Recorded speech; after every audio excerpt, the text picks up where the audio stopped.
Hello, and welcome to another episode of Glorious Life on Wheels. Well, the election is over. The losing candidate conceded quickly. They did not challenge the election results or suggest or encourage anyone else to do so. And as such, it appears there's going to be no unrest.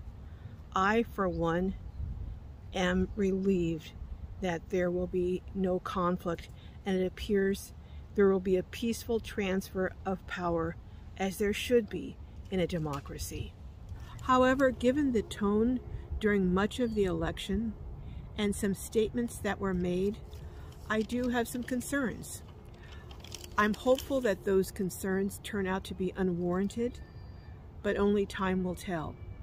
If you have any concerns, would you share them in the comments? But I also have some hopes, and I'm going to share those also in the comments. And I'm asking you if you would do the same. Now let me just say this. The purpose of this video is not to rant or to disparage one former candidate or another, but rather to talk about what I think are valid concerns and hopes going forward. Now, if anyone wants to use this as an opportunity to rant or disparage any of the parties, I'm going to remove your comment. And depending on just how unhinged or how off the hook it is, I may even block you. So I'm just letting you know up front that the parameters of the comments for this video are on what your concerns going forward are and what your hopes are for the future. One of my big concerns is whether or not we can come together as a nation and focus on the things that we have in common so that we can heal. This election season was so divisive and full of rhetoric, some very hateful, that I'm concerned about us remaining divided as a country. I believe a divided country is a weakened country. And with everything that is going on in the world right now, it is not to our benefit to be divided. And I believe that our enemies are watching and looking for every opportunity to use us being pitted against each other to their advantage. I know that people on both sides felt very, very passionate about this election. I know I did. But regardless of age, gender, financial status, race, or any of the other things that make us different from each other, we all have one thing in common, and that is that we are Americans. I remember after 9/11 how so many people came together and we united. We forgot about those differences, at least temporarily, in defense of our country and our values and attacks from outside. And I'm just hopeful that that can happen again. But I don't know whether it can or not. What do you think? Let me know in the comments. Said at the start of this video, I have a number of concerns going forward, but I'm not going to get into the weeds and get into all of those concerns. What I'm going to limit this video to is discussing some of my financial concerns and how possibly decisions that will be made could impact those who are poor and already struggling to just barely survive. I'm going to look at my notes because that helps me to keep my thoughts in order. One of the things that's been spoken about is the efforts that are going to be made to attack and deal with the deficit. Now, don't misunderstand what I'm saying here. The deficit is a burden on our country, and the interest alone is crippling. So I am not at all against dealing with the deficit. My concern is that often efforts to trim the budget result in services and benefits to those who are already living on the edge and barely surviving are the ones that are cut. In other words, the budget is trimmed and brought into line on the backs of the poor. And I'm concerned that may happen now. One of the proposals that was floated around as recently as last year was one that made severe changes to the Social Security disability insurance proposal. Based on what you read or what source you read, those cuts to that program would amount to anywhere from $718 billion to $1.5 trillion. Now keep in mind that in 2012, over 8 million individuals 55 or above had to retire due to health problems. Yet the Social Security disability insurance program, the proposal in place, is to make major cuts to that proposal. What that means, I mean, if you just follow the logic, is that number one, it's going to be much more difficult for people to qualify who need it. And number two, the payments will be greatly reduced. Also, one of the ideas in that proposal was to limit or prevent seniors 62 and above from applying for Social Security disability insurance. Another change that was batted about or is being batted about, that change is to change the full Social Security age to 69. So that means that people who are already poor and living on the edge, trying to hold out for Social Security, will now have to wait 2 more years if they want to collect full Social Security. And if they collect early, they would have a tremendous reduction because they're also looking at reducing full Social Security amounts.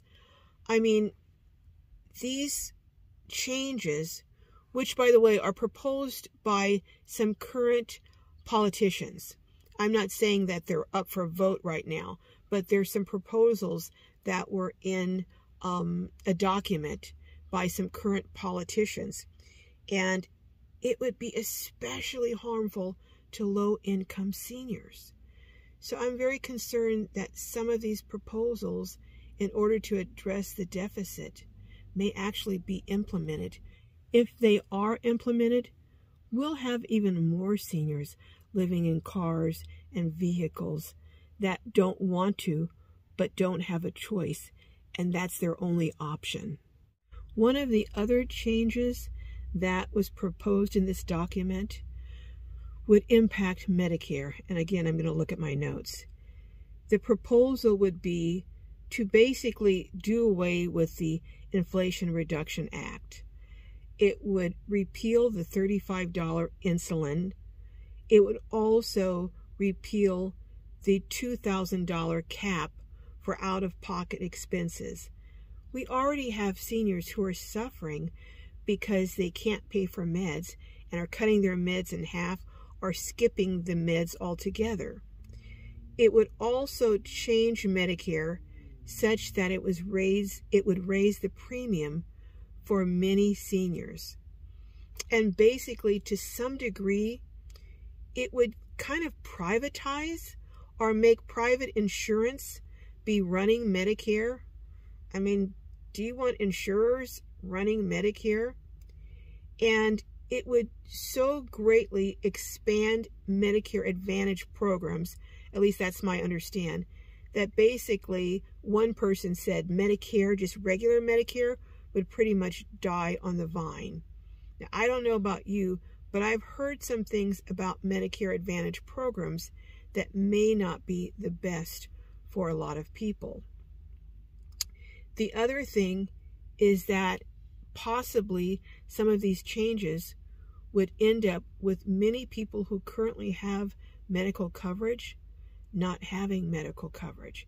As I said in the beginning, I'm not making this video to rail on anyone, and I'm not generally going to be naming names, but I did want to say one thing.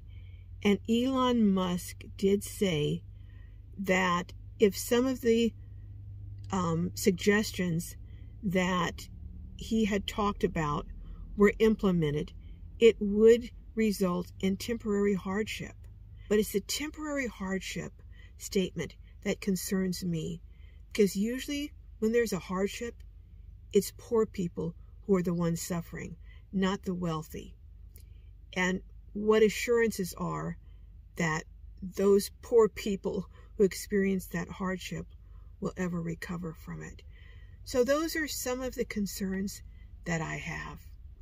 Now, as I said, I will name some of my hopes. And I'm praying that these hopes actually come to fruition. Number one, I hope there will be room at the table for dissenting opinions.